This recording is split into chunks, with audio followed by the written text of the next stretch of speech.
Donc je vais commencer puisqu'il est l'heure de l'intervention réservée à l'AELO. Donc l'AELO est l'Association nationale des élus locaux d'opposition. Je vous la présente en quelques mots. Donc c'est une association loi 1901 créée en 2010 à l'initiative de quelques élus de la région Occitanie et même à l'époque c'était la région Languedoc-Roussillon. Et puis elle a essaimé dans toute la France et même outre-mer, parce que nous avons des élus dans les départements d'outre-mer, pour atteindre en 2025 près de 900 adhérents. Donc principalement des élus communaux, mais bien sûr également des élus intercommunaux. Nous avons également des élus départementaux et régionaux. Alors pourquoi avoir choisi cette orientation élus d'opposition? Eh bien parce que les élus d'opposition sont souvent isolés, voire peu nombreux dans leurs communes, surtout dans les communes petites et moyennes. Et puis parce qu'ils ont des problématiques communes, quelles que soient leurs orientations politiques ou l'orientation politique de leur maire. On s'aperçoit que les problèmes rencontrés sont à peu près les mêmes partout. Il y a des comportements majoritaires qui se retrouvent dans à peu près toutes les communes et toutes les collectivités. Et bien évidemment, très rapidement, donc, nous nous attachons à la défense des droits légaux des élus locaux d'opposition, à leur statut, puisqu'il y a un statut des élus locaux depuis 1992. Et bien évidemment, pour défendre ces droits, encore faut-il les connaître. Et pour connaître ces droits, eh bien évidemment, il faut se former. Pourquoi faut-il se former? Depuis 1992, qui est la première grande loi qui a organisé le statut des élus locaux, la formation des élus a été instituée. Elle est instituée comme un droit et comme une obligation de financement par les collectivités, toutes les collectivités de niveau local. Donc ce droit est fixé par l'article L21 23 12 du Code général des collectivités territoriales. Chaque collectivité a l'obligation d'abonder une ligne de crédit chaque année dans son budget, une ligne de crédit comprise entre 2 et 20% du montant annuel des indemnités de fonction. C'est une dépense obligatoire. Donc les dépenses de formation sont considérées comme une dépense obligatoire de la collectivité et les élus qui demandent une formation doivent l'obtenir et ont un droit à remboursement. C'est un droit légal. Et ils ont également le droit au remboursement des frais de déplacement, d'hébergement, de restauration liés à cette formation. L'objectif de la formation des élus, c'est de renforcer leurs compétences et surtout de leur donner les connaissances indispensables à l'exercice de leur mandat. Vous le savez certainement d'expérience, si vous êtes élu local, ce que je pense, c'est que la première fois que vous avez été élu, vous deviez être quand même très embarrassé parce que ça ne s'apprend pas dans les livres et puis on est brutalement plongé dans le bain.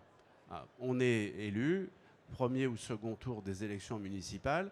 Moins d'une semaine plus tard, il y a l'élection du maire et des adjoints.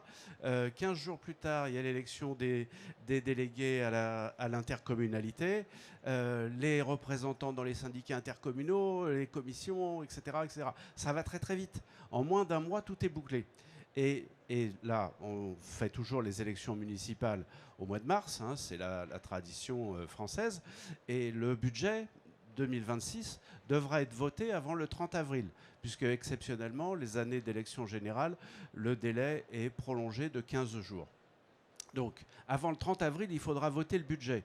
Vous serez élu depuis à peine plus d'un mois, si vous êtes élu en mars 2026, ce que je vous souhaite. Donc, aborder un budget communal en moins d'un mois quand on n'a jamais ouvert un tel document et qu'on ne connaît pas du tout le fonctionnement d'une collectivité ou de très loin, c'est un véritable défi. Parce que le document, il est épais comme ça, sans compter les annexes.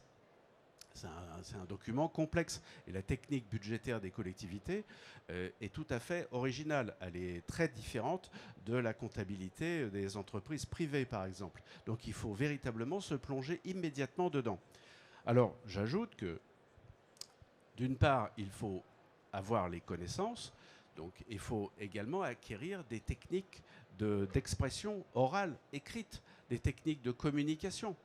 Et cela n'est pas forcément inné, hein, et puis notamment la prise de parole en public.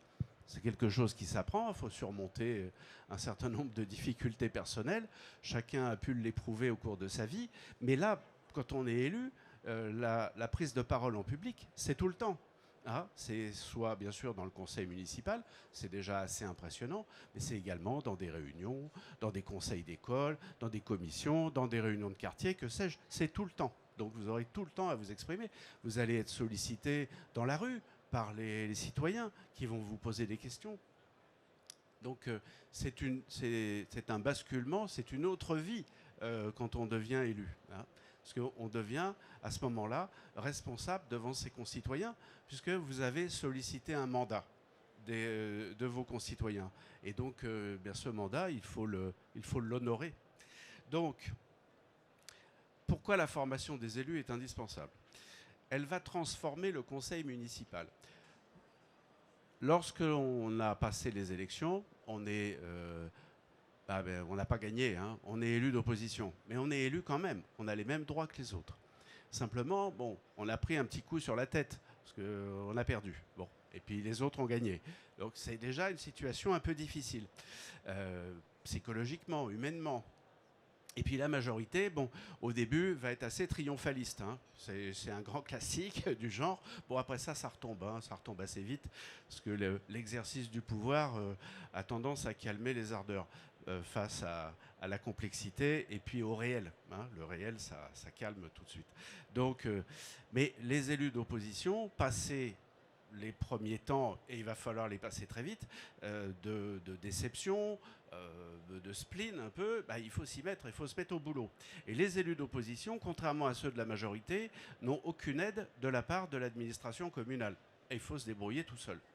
Il faut travailler les dossiers tout seul, et il faut aller chercher les infos tout seul, il faut téléphoner à des collègues dans d'autres communes, etc. Vraiment, là, il faut aller, et en plus, il faut aller très vite. Donc, pour être un élu d'opposition efficace, parce que c'est votre choix, hein, nul n'est obligé d'être candidat à une élection, donc si on est candidat, c'est pour faire le boulot vis-à-vis de ses concitoyens dont on a sollicité la confiance. Donc il faut faire un travail intelligent d'élu d'opposition. Il faut qu'il y ait un débat constructif. Il faut que vous soyez pertinent dans vos interventions, dans vos analyses. C'est très exigeant. Plutôt que de la confrontation stérile, ce qu'espère la majorité, afin de dire, vous voyez, l'opposition est ridicule, c'est des hystériques, ils racontent n'importe quoi, etc. Non, il ne faut pas tomber dans ce piège qui arrange la majorité. Donc il faut être constructif, donc il faut être pertinent, il faut connaître les sujets. Il faut être capable de prendre des décisions éclairées sur les projets structurants. Il y a toujours des projets structurants. Il y a des projets qui sont déjà en préparation, qui vont être continués, parce que la vie ne s'arrête pas avec une nouvelle élection. Hein. Même si les nouvelles majorités veulent faire croire qu'elles ont inventé l'eau chaude, c'est absolument pas vrai. Il y a en général une forte antériorité dans les projets. Des projets d'aménagement, des projets d'équipement. Tout est déjà bien engagé. Il faut également essayer, et ça c'est votre rôle, d'organiser une coopération renforcée entre la majorité et l'opposition. C'est l'intérêt général, parce qu'on peut essayer, en étant élu minoritaire, d'influer sur les décisions. C'est notre rôle. Regardez ce qui se passe à l'échelon national, avec un Parlement sans majorité, ou avec des majorités et des oppositions changeantes. Eh bien, même quand on est un relativement petit groupe, on peut arriver à être influent sur une prise de décision finale. Donc ça prouve que ça fonctionne. Et c'est dans les communes, dans les conseils municipaux, que s'apprend et s'organise la démocratie locale, mais bien sûr aussi la démocratie nationale. Tout part des communes. un conseil municipal, c'est une assemblée délibérante comme l'Assemblée nationale. Donc, et c'est là qu'on apprend à faire son travail d'élu. Donc, pour la formation des élus, il y a deux actions, deux leviers. Vous avez le droit individuel à la formation des élus, qui est un système national géré par la Caisse des dépôts et consignations, qui est alimenté par une cotisation de 1% qui est prélevée sur les indemnités de fonction des élus. Et ces cotisations sont collectées par la Caisse des dépôts et consignations auprès des mairies. C'est une cotisation obligatoire. Donc tous les élus indemnisés la payent. Donc en clair, c'est les élus majoritaires qui payent la formation pour tout le monde. Donc il faut savoir comment ça fonctionne. Et le compte de formation élu, en fait, c'est un sous-compte de mon compte formation dont chacun dispose et qui est abondé de 400 € par an et par élu à partir de l'élection et dans un montant maximum de 800 €. Donc, ce compte est recrédité de 400 € pour peu que, bien sûr, vous ayez commencé à consommer les 800. Et vous avez la deuxième ligne de formation qui est la ligne budgétaire, donc, que chaque collectivité doit abonder. Hein, c'est dans le chapitre 65 du budget. Chaque année, la collectivité doit abonder au moins 2% du montant annuel des indemnités de fonction et jusqu'à 20%. C'est entre 2 et 20%. Globalement, aussi bien le DIF élu que la ligne budgétaire formation des élus dans les collectivités est largement sous-utilisée. Hein. Il y a moins de 50% du compte DIF élu de la Caisse des dépôts qui est consommé. Et dans les collectivités, c'est pareil. Donc, les crédits non consommés doivent être reportés l'année suivante. C'est également une obligation. Et c'est un dispositif qui est totalement original, puisque comme vous le savez, enfin certains le savent, c'est contraire au principe dit de l'annualité budgétaire. C'est-à-dire que dans la comptabilité publique, les crédits de fonctionnement non consommés sont en général annulés en fin d'exercice et ne sont pas reportés l'année suivante. La seule exception, c'est la formation des élus. Chaque élu a droit à un minimum de 18 jours de formation par mandat. C'est un minimum, hein. C'est pas un plafond. Donc vous pouvez aller au-delà, bien évidemment. Mais déjà 18 jours, c'est bien, ça fait 3 jours de formation par an. La formation peut être suivie pour les salariés en demandant un congé formation à son employeur. C'est un droit pour les salariés et les agents publics. Et c'est un droit qui ne peut être refusé. Et la commune est tenue d'indemniser la perte de salaire éventuelle, s'il y a une perte de salaire, dans la limite d'une fois et demie le SMIC. Et les frais, bien sûr, enseignement, déplacement, hébergement, restauration, sont remboursés à l'élu, soit par le DIF, soit par la collectivité. Là encore, c'est une obligation légale. Article L2123-14 du CGCT. Donc il n'y a pas de discussion. Alors il n'y a pas de discussion en théorie, mais comme vous le savez, la théorie c'est le pays où tout se passe bien. Mais dans la réalité, il y a un certain nombre de maires qui méprisent totalement le droit des élus à la formation et qui font des difficultés pour accepter le financement, ce qui, pour l'AELO, occasionne une vingtaine de procédures contentieuses par an devant les tribunaux administratifs. Mais bon, il y a une jurisprudence extrêmement solide et il y a des condamnations régulières. Mais bon, comme vous le savez, ça n'empêche pas certains de ne pas respecter la loi. Alors, il faut engager son programme de formation dès le début du mandat. Parce que vous êtes, comme je vous l'ai dit tout à l'heure, vous êtes plongé dans le bain immédiatement. Hein. Donc, si on ne veut pas être réduit à un rôle passif et regarder passer les trains et être muet dans un conseil municipal ou dans les commissions, il faut se former. On n'a pas le choix. Hein. Il faut être actif. Donc, et si on s'engage dans une élection, c'est parce qu'on veut être actif. Alors, la formation, c'est très efficace, puisque dès que vous avez la formation, vous avez la connaissance. Et comme vous le savez, la connaissance, c'est un pouvoir. Donc, et ce pouvoir va vous permettre de faire respecter vos droits et de faire bouger les lignes. On a plein d'exemples. parmi les adhérents de l'AELO, écoutez, sur les droits des élus, le droit à la communication des dossiers, le droit d'expression dans les journaux municipaux, dans les espaces numériques de communication de la commune, par exemple, il y a des droits, il faut les connaître, et lorsqu'il y a des difficultés pour les obtenir, eh bien, il faut savoir utiliser les leviers qui vont bien pour que ces droits soient respectés. Saisir le préfet, saisir la CADA, savoir faire un communiqué de presse. Là, ce sont toute une série de techniques qu'il faut apprendre. Et puis vous aurez évidemment à convaincre vos collègues élus d'opposition que la formation est un investissement stratégique. Parce qu'elle va renforcer la qualité des décisions, elle va renforcer la cohésion d'un groupe d'élus ou d'une majorité municipale, puisque nous nous occupons aussi de former des majorités municipales, et ça favorise la confiance des citoyens dans leurs élus. Parce que les citoyens, ils veulent bien sûr que leurs élus, quand ce sont des élus d'opposition, s'opposent, mais ils veulent surtout qu'ils soient efficaces. Alors pour être efficace, il faut être formé. Alors, dans de nombreuses communes, les élus minoritaires sont essentiels au bon fonctionnement démocratique. Vous avez un rôle, comme dans toute assemblée élue, un rôle de contrôle de l'exécutif.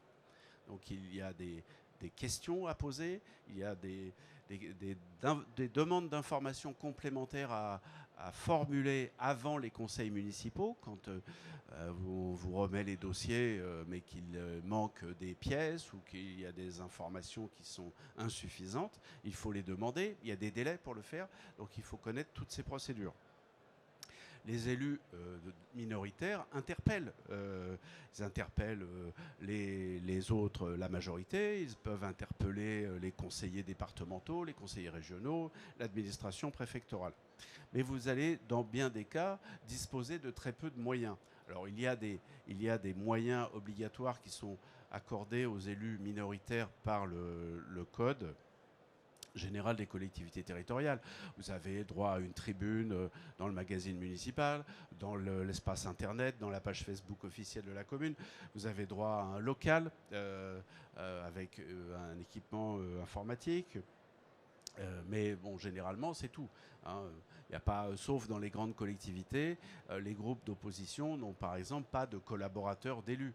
Parce que ça n'existe que dans les villes de plus de 100 000 habitants ou dans les collectivités départementales ou régionales. Mais dans la plupart des communes, ça n'existe pas. Donc, être élu municipal aujourd'hui, c'est une fonction complexe. Parce qu'il faut maîtriser quasiment, en quelques mois, en 3 mois, des connaissances multiples et des informations techniques. Je vais en citer quelques-unes pour vous donner le programme des formations que vous devrez engager. Les règles de fonctionnement du conseil municipal. Voilà. Le droit des collectivités territoriales. Le statut et droit des élus. Les questions d'urbanisme, de finances publiques, de techniques budgétaires, de fiscalité locale, d'intercommunalité. Toutes les communes aujourd'hui sont dans des syndicats ou des établissements publics intercommunaux qui exercent des compétences importantes. Le statut de la fonction publique territoriale, c'est le personnel communal. L'action sociale. Toutes les communes gèrent un centre communal d'action sociale. Le logement. Les communes gèrent les questions de logement, notamment de logement social. Mais également les questions d'urbanisme et de la construction de logements. La sécurité publique, la politique de la ville, l'action culturelle, la jeunesse, la petite enfance, la santé, les personnes âgées, les relations avec l'État et bien sûr les techniques de communication. Il n'y a pas de période de préparation, parce que quand on est élu, on va faire une campagne électorale et on n'aura pas trop le temps de se former. Donc, sitôt élu, 15 ou 22 mars, 5 jours plus tard, élection du maire et des adjoints, 15 jours plus tard, élection des délégués à l'intercommunalité. Donc, voilà. Donc, vous pouvez vous y préparer dès maintenant.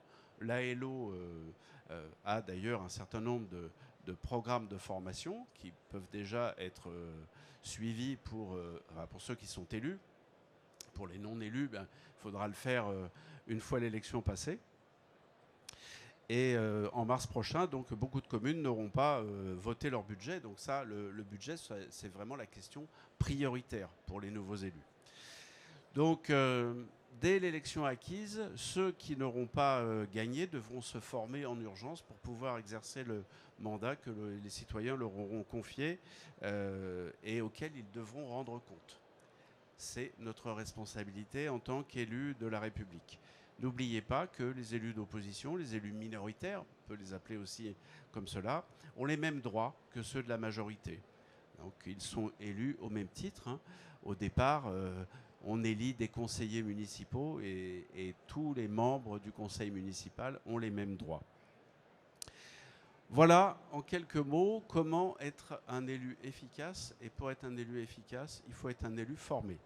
Maintenant, je vais vous donner la parole, si vous avez des questions auxquelles je répondrai volontiers.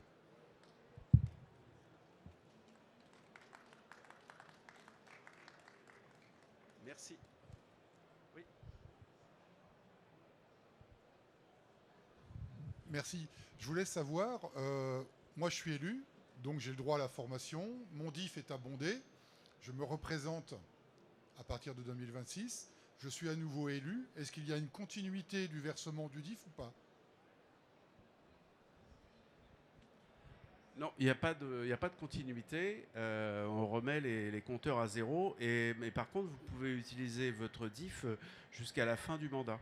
Alors, et même pour le DIF, il y a une petite particularité, c'est que le DIF permet de financer des formations de fin de mandat, enfin de retour à l'activité. C'est surtout valable pour les élus qui ont cessé leur activité professionnelle durant leur mandat.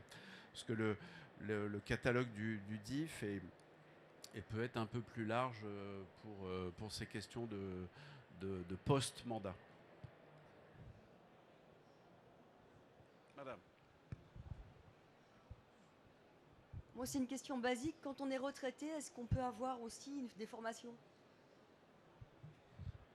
Il suffit d'être élu.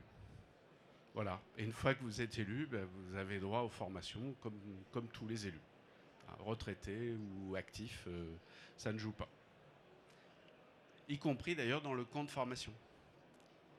À ce moment-là, c'est un compte de formation. Comme vous le savez, le compte personnel de formation, le CPF, s'arrête à 67 ans hein, pour les salariés. Donc là, il est mis à zéro. Mais par contre, le sous-compte élu fonctionne toujours tant que vous êtes élu. D'autres questions? Pas d'autres questions? Madame. Bonjour tout le monde. Moi, je suis Yama Badji depuis le Sénégal. Donc, c'est vrai que j'ai accusé un retard par rapport au démarrage de votre présentation. Donc, vous étiez en train de développer par rapport aux droits de formation des élus. Je sais que la France est en avance par rapport à beaucoup de collectivités africaines. Donc, ce que je voudrais savoir, puisque nous, au Sénégal, bon, le statut de l'élu local, en réalité, c'est toujours en cours d'étude. On n'a pas beaucoup d'acquis comparé aux élus de la France. Donc, ce que je voulais savoir, c'est par rapport aux indemnités des élus.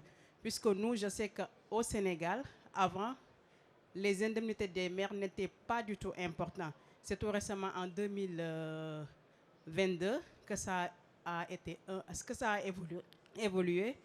Mais en réalité, ils n'ont ni de sécurité sociale, ni de cotisation, ni de droit à la formation.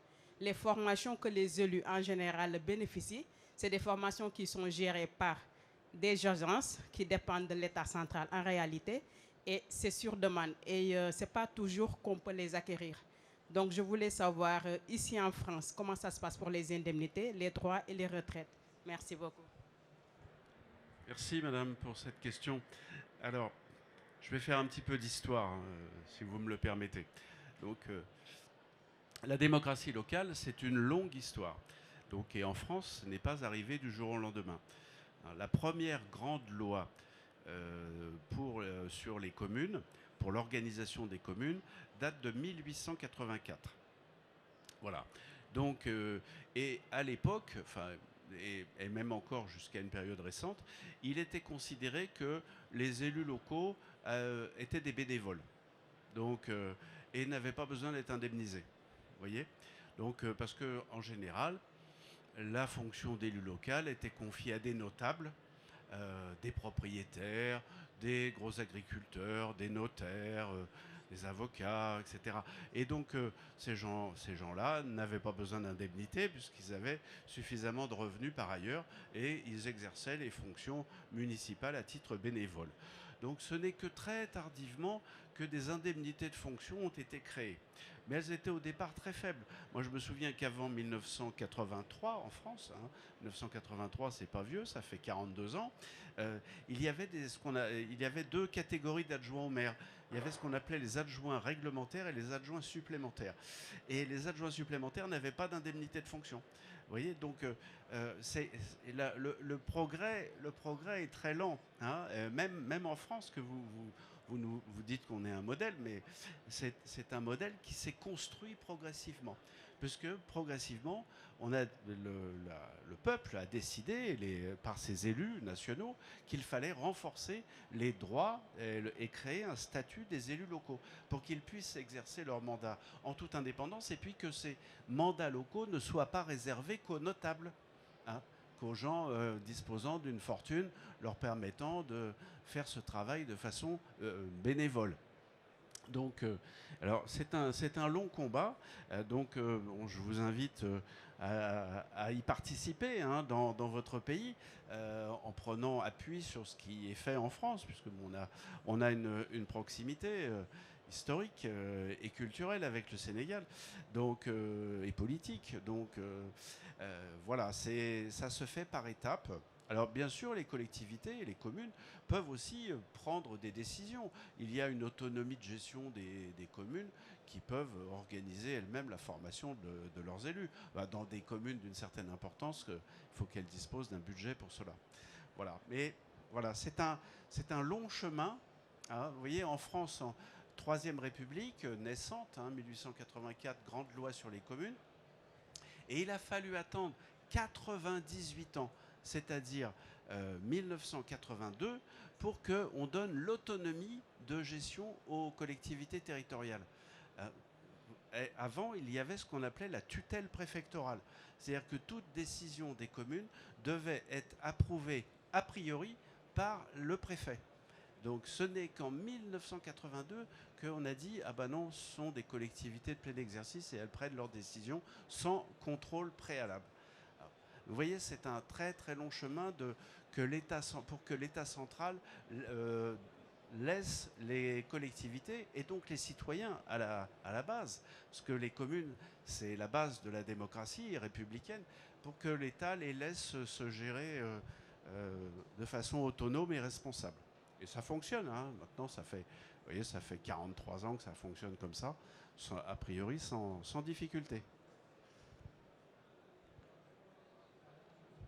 D'autres questions? Ils peuvent sortir de la formation des élus. Écoutez, s'il n'y a pas d'autres questions, notre temps de parole et de présence sur cette arène de l'innovation est terminé. Je vous invite à prendre quelques flyers et nos coordonnées si vous y avez convenance. Je vous remercie vivement de votre participation, de vos questions, et je remercie les organisateurs de l'arène de l'innovation de nous avoir donné ce temps d'expression auprès des élus dans le cadre du Salon des maires et des collectivités locales. Merci à toutes et tous.